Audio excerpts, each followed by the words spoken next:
Xo'p, hammaga assalomu alaykum. Meni ismim Javohir. Sizlar bilan bugun Telegram bot yaratamiz va sizlarga qisqa va lo'nda qilib tushuntirib o'tib ketaman, amaliy ko'rsatib.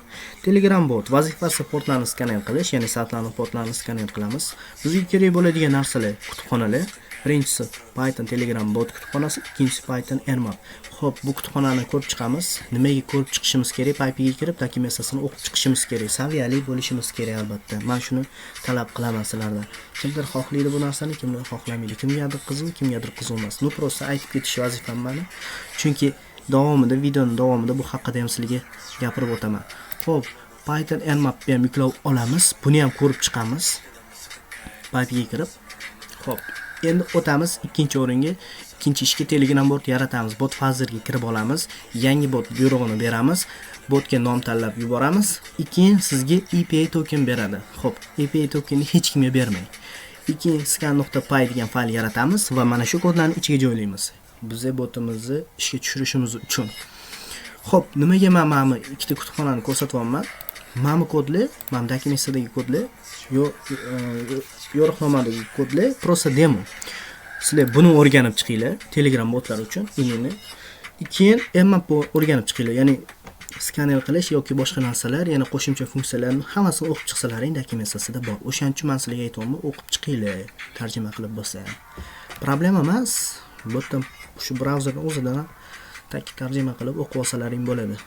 Odam tushunadigan qilib. Imенно sizlarga tarjimon tudemlar kerak emas. Bu hech kimga noma'lum bo'lgan narsa emas, to'g'rimi? Qanaqa qilib tarjima qilib olish. Xo'p, keyin botni ishga tushiramiz, terminalda. Botdan foydalanish start buyrug'ini beramiz va IP yokida domenni yuboramiz botga. Misol uchun 3 ta ko'rsatib qo'yilgan sud domen, ya'ni IP adres, keyin prosa domen. Xo'p, sizlarga amaliy ko'rsataman. Men tayyor qilib qo'yganman, mana kodlarni ko'rishlaring mumkin. Tayyor demosi. Xo'p, Mametga o'zlaring bot tokenlaringni qo'yasizlar. Men qo'yib qo'yganman. Tayyor yozib ztest uz pybot tam. Xo'p, terminalga kiramiz.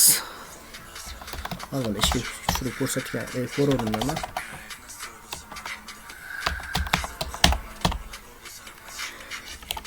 Xo'p, Python qilamizda faylimiz nomini kiritamiz va enter bosamiz.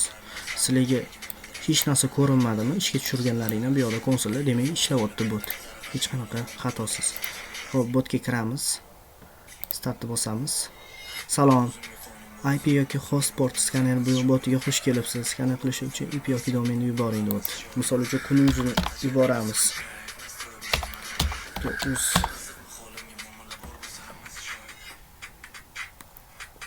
Bizga hozir javob kelishi kerak. Xo'p, host IP adresi port 80 holati ochiq, protokoli HTTP, xo'p, port 443 holati ochiq, xizmat HTTPS. Xo'p, sertifikat bor bunday. Xo'p, 80 port holati ochiq, xizmat HTTP proxy. Bu haqida ham internetda o'qib chiqishlaring mumkin. Oxirgi portimiz 8443 holati ochiq, xizmat HTTPS alert. Xo'p, bu haqida ham ma'lumot olishlaring mumkin.